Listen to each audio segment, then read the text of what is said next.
Welcome to TG24 TV ప్రతిదృశ్యం ప్రజాహితం. నేను మీ ఆసిఫ్.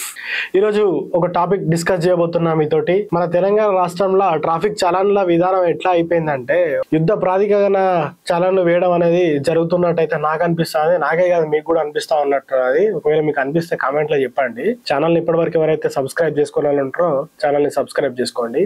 దయచేసి ట్రాఫిక్ పోలీసులారా, అన్నలారా, నేను ఒకటే కోరుతా ఉన్నా, మీరు మీ వృత్తిని చలాన్లను ఎట్లయితే టార్గెటెడ్ గా చలాన్లు ఎట్లయితే తీస్తా ఉన్నారో ఆ విధంగానే మీరు డ్యూటీ చేసే ఏరియాలలో రోడ్లు కానీ ఆ పరిసరాల ప్రాంతాల్లో రోడ్లు సరిగ్గా లేకపోతే వాటిని పూడ్చే ప్రయత్నం చేయండి. లేదంటే సంబంధిత అధికారులకు నోటీస్ చేసే ప్రయత్నం చేయండి. అది ఏది చేయకుండా మెట్రో పిల్లర్ల సాటుకు దాచుకొని, చెట్ల సాటుకు దాచుకొని ఒక దొంగ లెక్క ఫోటోలు కొట్టాల్సిన అవసరం ఏముందండి? నేను అడుగుతా ఉన్నా, దొంగ లెక్క ఫోటోలు కొట్టాల్సిన అవసరం ఏముందండి? చాలా వరకు ప్రజల భద్రత, ప్రజల బాధ్యత అనేది మర్చిపోయి మీరు ఒక టార్గెటెడ్ గా ఫోటోలు కొట్టడం అనేది కరెక్ట్ కాదు కదా. ఒకనొక సందర్భంలో ఒక కానిస్టేబుల్ మిత్రుని నేను అడిగితే ఏమని చెప్తున్నానంటే, మాకు టార్గెట్లు ఉన్నాయి, ఆ టార్గెట్లు రీచ్ కావాలా అంటున్నారు. ఏందండి మీ టార్గెట్లు ఏంటండి? ఈ ఫోటోలు కొట్టి ఆ టార్గెట్లు వేసి ఆ టార్గెట్లతో వచ్చిన ధనంతో మీరు ప్రభుత్వాన్ని నడిపిద్దాం అనుకుంటారా? ఎట్లా? మీ టార్గెట్ అనేది హెల్మెట్ పెట్టుకొని వ్యక్తి ఎవరైతే ఉన్నారో ఆ వ్యక్తితోని హెల్మెట్ పెట్టించుకునేటట్టు చేయండి. అది మీ టార్గెట్. మీ టార్గెట్ ఆ విధంగా ఉండాలి. ఇంకోటి ఏంటంటే, మీరు ప్రజల డబ్బులతోటి మీరు చేసే ఉద్యోగాలకు ఎవరిస్తున్నారంటే డబ్బులు ఎవరిస్తున్నారు? మీ శాలరీస్ ఎవరిస్తున్నారు?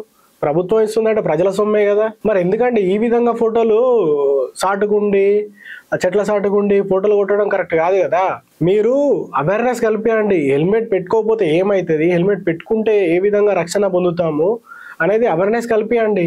అవేర్నెస్ లేదు, మీ పొద్దాక ఏదున్నా కూడా ఫోటోలు కొట్టడం.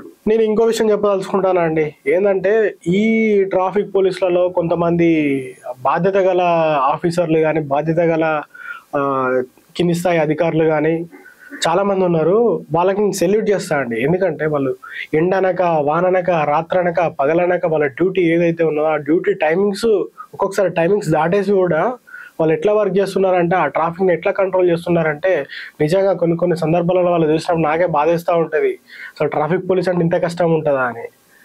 కానీ ఇంకో ప్లేస్లో చూస్తే ఎట్లుంటుంది అంటే, వాళ్ళకి ఏదో ఒక అసలు ఆ డ్యూటీ చేసిన ఏరియా ఏమో కానీ పక్కబెట్టి ఉన్న బిల్డింగ్లలో కానీ ఒక్కొక్క ప్లేస్లలో ఎట్లా అంటే కాలు మీద కాలు వేసుకొని దర్జాగా ఏదో రాజ సింహాసనం లాగా కూర్చొని ఉన్నారు. అట్లా అది కరెక్టేనా అండి? మీకు జీతాలు ఇచ్చేది అందుకేనండి? అందుకు కాదు కదా. మీకు జీతాలు ఇచ్చేది దేనికండి? ప్రజల బాధ్యతే కదా. ఆ రోడ్లు చూడరు, ఆ రోడ్డు ఎట్లున్నా కనీసం నోటీస్ చేయరు, చలాన్లు కొడుతూ ఉంటారు. ఇంకోటి చెప్పదలుచుకుంటానండి, ఇక్కడ హైదరాబాద్లో ఉప్పల్ నుంచి నారపల్లి దానిక రోడ్డు ఎట్లా ఉన్నదంటే, ఇక్కడ ఉన్న వాళ్ళు చూసిన వాళ్ళకు ఓకే కానీ చూడని వాళ్ళకి చెప్తున్నాను. ఎవరైతే గ్రామీణ ప్రాంతాలలో ఉండేటోళ్ళు మీరు ఎవరైతే చూడలేదో, మన పొలాలకి ఎడ్ల బండ్లు వేసుకొని పోతాం కదా అండి, ఆ విధంగా రోడ్లు ఉన్నాయి. అయినా ఆ రోడ్లను బాగు చేసేటోళ్ళు అధికారులు బాగు చేయరు, ఏం బాగు చేయరు. కానీ అక్కడనే మన ట్రాఫిక్ పోలీసులు ఉంటారు, అక్కడనే చలాన్లు కొడుతూ ఉంటారు, అక్కడనే ఫోటోలు దింపుతూ ఉంటారు, అక్కడనే ఇంకా అడ్డాలు వేస్తూ ఉంటారు, పెట్రోలింగ్ అడ్డాలు వేస్తూ ఉంటారు. కనీసం కొంచెం అనిపించదా అండి ఈ రోడ్డు మంచిగా చేయించాలి, కనీసం అధికారులకు మనం విన్నవించుకోవాలి అని చెప్పేసి? రోడ్డు భద్రత, సేఫ్టీ అనే ట్రాఫిక్ పోలీసులు మీ దృష్టిలో పెట్టుకోవాలి కదా అండి. కొంతమంది అయితే సిన్సియర్ అధికారులు ఇంతకుముందు చెప్పినటువంటి వాళ్ళు ఎవరైతే ఉన్నారో వాళ్ళు వర్షం పడుతుంటే కూడా ఎక్కడైనా చిన్న గుంత ఉన్నా కూడా తట్టల మట్టి తీసుకొచ్చి కూడ్పి ప్రయాణికులకు ఇబ్బంది కలగకుండా చేస్తా ఉన్నారు. అటువంటి వాళ్ళకి పాదాభివందనం చేసినా తప్పలేదండి. కానీ పొద్దాక ఫోటోలు తీయడం, ఈ ఫోటోలు తీసిన వచ్చిన డబ్బులతో మనం టార్గెట్ చేసుకోవడం అనేది కరెక్ట్ కాదు. ప్రభుత్వం ద్వారా పనిచేస్తున్న మీరు ఎవరైతే ట్రాఫిక్ పోలీసులు ఎవరైతే ఉన్నారో దయచేసి ప్రజలను భయపెట్టే విధంగా కాదు, ప్రజలకు ఒక బాధ్యతాయుతంగా విధులు నిర్వహించండి. ఇంకో విషయం అండి, ఒక క్యాబ్ డ్రైవరు, తెలిసిన ఒక క్యాబ్ డ్రైవర్ వచ్చి మన ఆఫీస్కి వచ్చి మొరబెట్టుకున్నాడు. ఏమనంటే, నేను అప్పు తెచ్చుకొని నేను కారు కొనుక్కున్నా, ఈఎంఐలతోనే ఎలా తీసుకున్నాం అని చెప్పేసి ఏడ పని దొరకక నేను ఒక కారు కొనుక్కున్నా, నేను కారు పొద్దంతా నేను 2000 చేస్తే నేను కట్టే చాలానే 1000-1500 అయిపోతుంది అని చెప్పేసి చెప్తా ఉన్నాడు. ఏందండి ఇప్పుడు ఇక్కడ ఉద్యోగం లేక ఏదో ఒక పని చేసుకుందాం, సెల్ఫ్ బిజినెస్ చేసుకుందాం అని చెప్పేసి యూత్ అట్లా వేసుకుంటా ఒక కారు కొనుక్కుంటే ఆ చలాన్లకే ఆ డబ్బులు పోతే ఏం చేస్తారండి? ఇప్పుడు సరే మీరు అన్నట్టు భద్రత, ఏవైతే రోడ్డు భద్రత నియమాలు ఉన్నాయో ఆ నియమాలు పాటిస్తే చలనలు పడవు, మంచిగా నడిపించుకోవచ్చు అని చెప్పేసి మీకు రావచ్చు ఆలోచన. అదే ఆలోచన నాకు కూడా వచ్చింది. ఆ ఆలోచన వచ్చి నేను అడిగిన, నీ దారిన నువ్వు పోతే రోడ్డు భద్రత నియమాలు ఏవైతే ఉన్నాయో అవన్నీ పాటిస్తే నీకు చలాన్ ఎందుకు పడతాయి అని అడిగిన. ఒకటే చెప్పాడు, అన్న పొద్దంతా నేను నడిపిస్తా ఉంటా, మధ్యలో నాకు దూపైంది, వాటర్ కొనుక్కుందాం అని చెప్పి ఒక్క నిమిషం అక్కడ రోడ్డు పక్క కాకుండా, అది నో పార్కింగ్ జోన్ అని బోర్డు లేదు, ఏం లేదు, రోడ్డు వెహికల్స్ పోవడానికి అంతా మంచిగానే ఉంది, ఇటు పక్క కాపుకొని జస్ట్ దుకాణంలో పోయి ఒక వాటర్ బాటిల్ కొనుక్కుందాం అని పోయినా. పొయ్యి ఇటు వచ్చేలోపే నా ఫోన్ మెసేజ్ వచ్చింది, చాలా నో పార్కింగ్ జోన్లో పడ్డా అని చెప్పేసి. 20 రూపాయల బాటిల్ కోసం అవుతాడు 1000 రూపాయలు పడ్డది.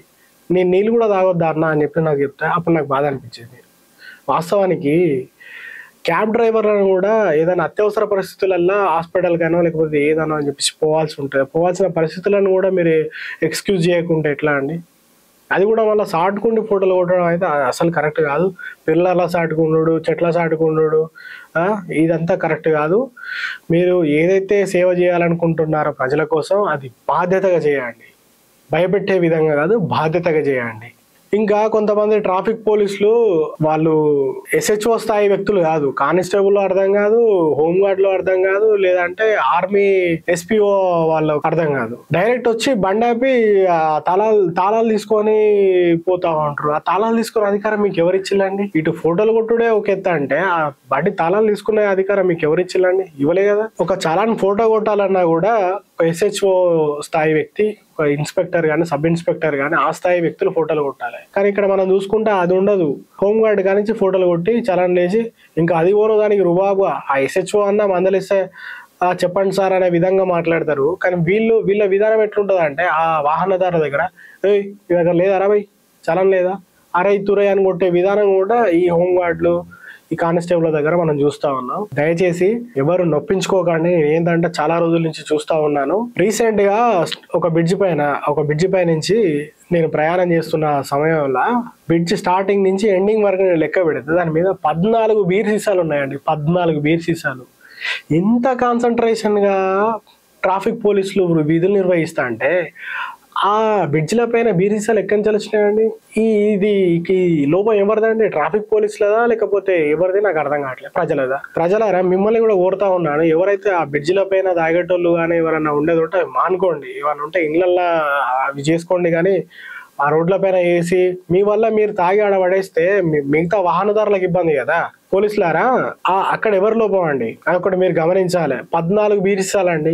అంతేకాదు రీసెంట్ గా కూడా ఒక నెలన్నర కింద నేను ఒక ఇన్సిడెంట్ చూసిన. అది ఏంటిదంటే అక్కడనే ఒక మంచి సిగ్నల్, అది మంచి పేరు మోసిన సిగ్నల్, అది పేరు బయటికి చెప్పదలుచుకుంటలేను ఎందుకంటే జోన్ల పరంగా మీరు ఇబ్బంది పడద్దు. ట్రాఫిక్ సిగ్నల్ ఉంది, పైన కెమెరాలు ఉంటాయి, ఆడ స్పీడ్ రాంగ్ రూట్ ఇవన్నీ వచ్చినాయని ఆ పైన ఫోటోలు కొడతా ఉంటుంది. సిగ్నల్ ఉంటుంది, ఆ పక్కనే కంట్రోల్ రూమ్ ఉంటుంది, సిగ్నల్ ఉంటుంది, ఇక్కడ పక్కకి కంట్రోల్ రూమ్ ఉంటుంది, అక్కడ కానిస్టేబుల్ కూడా విధులు నిర్వహిస్తూ ఉంటాడు. అక్కడనే ఒక డివైడర్ ఉంటుంది, డివైడర్ మీద బీర్ సీసాలు కనబడతాయి. ఎక్కడి నుంచి వచ్చినాయండి అవి? అంత నిఘా వ్యవస్థ ఉన్నది, పోలీసులు అంతా పటిష్టంగా పనిచేస్తూ ఉన్నారు. అక్కడ ఎక్కడి నుంచి వచ్చినాయా అవి బీర్ సీసాలు? కాబట్టి నేను మళ్ళీ ఒకటే కోరుతా ఉన్నాను, ఏంటంటే బాధ్యతాయుతంగా పనిచేస్తే ఇటువంటి వాటిని కూడా నోటీస్ చేయవచ్చు, ఇటువంటి వాటిని కూడా తీసేయవచ్చు.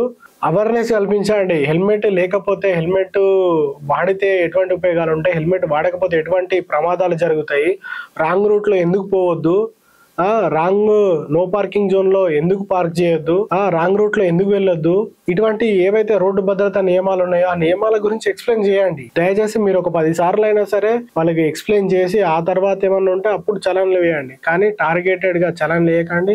వేసిన తర్వాత వాటిని ఎప్పుడూ ఒకసారి 50% డిస్కౌంట్, 30% డిస్కౌంట్ అని చెప్పి ఆ డిస్కౌంట్లు కూడా పెట్టకండి. ఎందుకంటే వాళ్ళకు మీరు బాధ్యతాయుతంగా మీరు ఈ అవేర్నెస్ కల్పించేది ఉంటే ఈ చలన్లని పడవు కదా. ఇప్పుడు మనకు కావాల్సింది ప్రజల సేఫ్టీ కావాల్సినప్పుడు ప్రజలకు మనం ఎక్స్ప్లెయిన్ చేస్తే తప్పులేదు కదా. ట్రాఫిక్ పోలీసులు ఎవరైతే ఉన్నారో మీ దగ్గర ఉన్న కెమెరాలల్లో చిప్పులు నింపడం కాదండి, ప్రజల మనసులలో రోడ్డు భద్రత నియమాల గురించి నింపండి, అవేర్నెస్ కల్పియండి. ఇంకా మాట్లాడుకుంటూ పోతే టైం ఇంకా లాగ్ అవుతుంది. Thank you. TG24 టీవీ, ప్రతి దృశ్యం ప్రజాహితం.